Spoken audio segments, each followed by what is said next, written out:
আসসালামু আলাইকুম। আজকে দেখতে থাকেন আমি কিভাবে চিকেন রান্না করতেছি।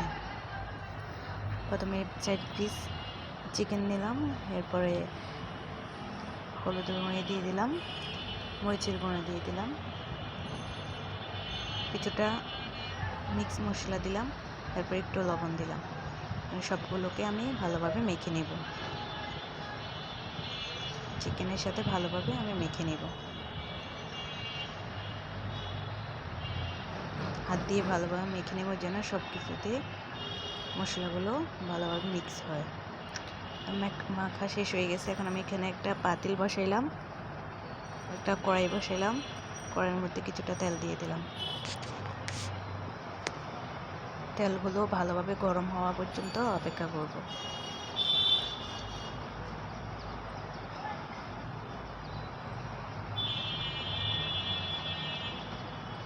তেলগুলো গরম হয়ে গেছে। এখন আমি এখানে চিকেন দিয়ে দিব।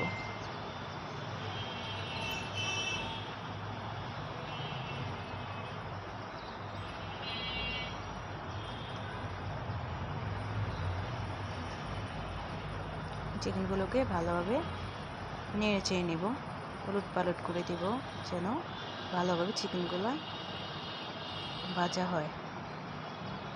অনেকে আছে চিকেন ভাজে না, এমনি চিকেন রান্না করে। আমি ভেজে খাই, কারণ ভাজলে অনেক সুস্বাদু, অনেক ভালো লাগে। ভাজলে চিকেনের টেস্ট অন্যরকম, ভিতরে সব মশলা ঢুকে ভালোভাবে ভেজে নিলে। তো আমার ভাজা শেষ হয়ে গেছে। এখন আমি এগুলোকে একটা পাত্রের মধ্যে রাখবো।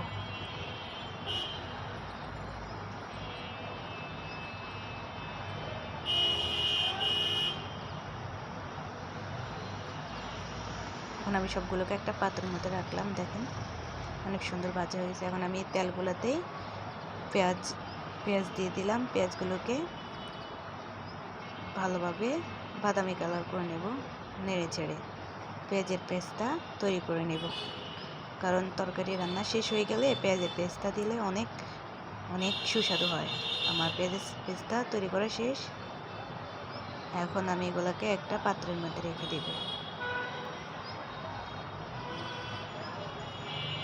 সবসময় মনে রাখবেন, মাংস কিংবা চিকেনের মধ্যে পেঁয়াজের পেস্তা দিলে অনেক ভালো হয়। এখন আমি এখানে নিয়ে নিলাম কিছুটা পেঁয়াজ, 4টা মরিচ, টমেটো একটা, তারপরে রসুন কুচি, আদা অল্প একটু, তেজপাতা একটা 2 পিস করে নিলাম, দারচিনি 2টা, হচ্ছে এলাচি 4টা, গোলমরিচ কিছুটা, লং 3টা। তা আমি এখানে পেঁয়াজ দিয়ে দেব। ওই তেলগুলোতেই, ভাজা তেলগুলোর মধ্যেই পেঁয়াজ দিয়ে দেব।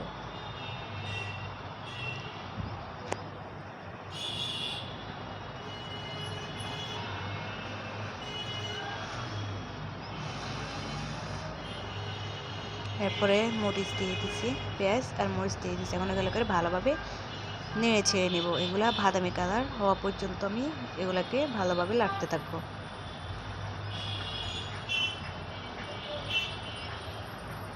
পরে আমি এখানে দিয়ে দেবো কিছুটা লবণ। লবণ দিলে এগুলো অনেক ভালোভাবে সিদ্ধ হয়, একটু তাড়াতাড়ি সিদ্ধ হয়ে বাদামি কালার হয়ে আসে পেঁয়াজগুলো। এখন আমি এখানে লবণ দিয়ে দিলাম। ভালোভাবে নাড়াচাড়া করে এগুলোকে বাদামি কালার পর্যন্ত অপেক্ষা করব। আমার এগুলা বাদামি কালার হয়ে গেছে। এখন আমি এখানে কেটে রাখা টমেটোগুলা দিয়ে দেব। আমি যেভাবে রান্না করতেছি আপনারা ওইভাবে রান্না করে দেখতে পারেন। আপনাদের ভাষায় যাদেরকে খাওয়াবেন দেখবেন তারা অনেক অনেক আপনার সুনাম করবে। যেমনটা সুনাম আমার হাজব্যান্ড প্রতিদিন আমার রান্নাবান্নার সময় করে থাকে, রান্নাবান্না খেয়ে করে থাকে। তো আমি টমেটোগুলো দিয়ে দিলাম। ভালোভাবে টমেটোগুলো সিদ্ধ, একদম পেঁয়াজের সাথে সিদ্ধ যেন হয়ে যায়, মিশে যায়, সে নাড়াচাড়া করতে করতে আমি ওইভাবেই করে নিলাম। এখন আমার টমেটোগুলো মিশে গেছে পেঁয়াজের সাথে। দেখেন টমেটোর অংশ দেখা যায় না। এখন আমি এখানে দিয়ে দিলাম রসুন কুচিগুলা, এরপর আদা দিয়ে দিলাম তেজপাতা দিয়ে দিলাম দারচিনি, 4টা এলাচ দিয়ে দিলাম। এরপরে দিয়ে দিলাম গোলমরিচ আর হচ্ছে লং। এখন এগুলোকে ভালোভাবে আমি আবার এগুলোর সাথে মিশিয়ে নিব। আবার বলতেছি, আমি যেভাবে রান্না করতেছি ঠিক ওইভাবে রান্না করেন, দেখবেন আপনার সুনাম সবাই করবে। তাই আমি এগুলোকে ভালোভাবে নেড়ে চেড়ে ভালোভাবে মিশিয়ে নিলাম।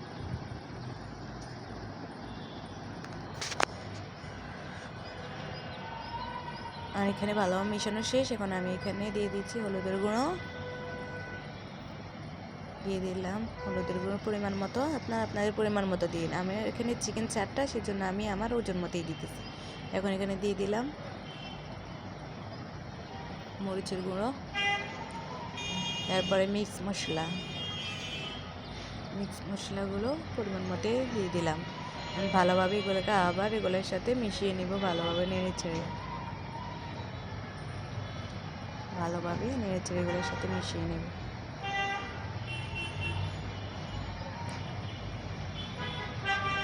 এখন আমার এখানে ভালোভাবে মিশানো শেষ। একটু পানি লাগবে, আমি পানি দিয়ে দিলাম, পরিমাণ মতো অল্প একটু পানি দিয়ে দিলাম।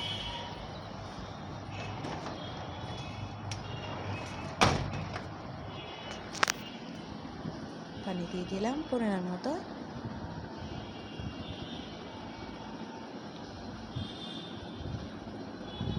ভালোভাবে এগুলোকে মিশিয়ে নিব নেড়ে চেড়ে। এখন আমার মিশানো শেষ।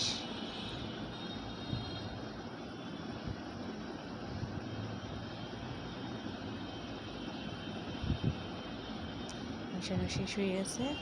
এখন আমি 5 মিনিটের জন্য ঢাকনা দিয়ে দিব, এগুলো বলক আসা পর্যন্ত। 5 মিনিটের জন্য 5 মিনিট পর আসলাম, দেখেন বলক চলে আসছে। এখন আমি নেড়ে ছেড়ে চিকেনগুলো দিয়ে দিব। এই যে চিকেনগুলো দিয়ে দেবো, দেখছেন আমার ভাজা চিকেনগুলো অনেক সুন্দর। এবার চিকেনগুলো দিয়ে ভালোভাবে উলট পালট করে নেব, ভালোভাবে নেড়ে ছেড়ে দিব।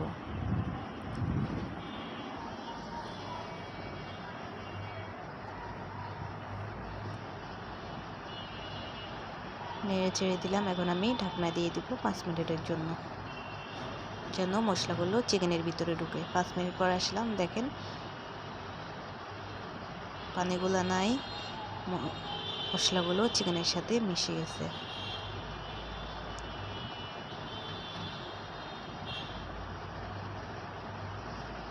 দেখেন কি সুন্দর। যখন রান্না করতেছে তখন তো ঘ্রাণে আমার নাক কিসে ভালো লাগে, মন চাইছিল তখনই খেয়ে পেলে। এখন আমার হচ্ছে মিশিয়ে নিয়েছি। এখন আমি পরিমাণ মতো পানি দিয়ে দিব, এটাই লাস্ট। পানি দিয়ে দেব অল্প একটু, বেশি না, কারণ এটাই শেষ পর্যায়ে, রান্নাটা আমাদের শেষ পর্যায়ে চলে আসছে। আপনি যে কোনো মেহমানকেও খাওয়াতে পারবেন এইভাবে রান্না করে। অনেক টেস্ট, অনেক মজা, অনেক সুস্বাদু। এখন আমি আবার 5 মিনিটের জন্য ঢাকনা দিয়ে দেব। আমি ঢাকনা সরাইলাম, দেখেন কি সুন্দর কালার। এখন আমি পেঁয়াজের পেস্তাগুলো উপরে দিয়ে দিব। দেখছেন আমার রান্না কি সুন্দর। পেঁয়াজের পেস্তাগুলো দিয়ে একটু নেড়ে ছেড়ে দেব। দেখছেন কি সুন্দর। এখন আমার রান্না এই পর্যন্ত শেষ। আসসালামু আলাইকুম। ভালো থাকবেন, সুস্থ থাকবেন। আপনারা বাসায় ফলো করে দেখতে পারেন। এ পর্যন্ত, আল্লাহ হাফেজ। আমার চ্যানেলটা সাবস্ক্রাইব করে দিবেন।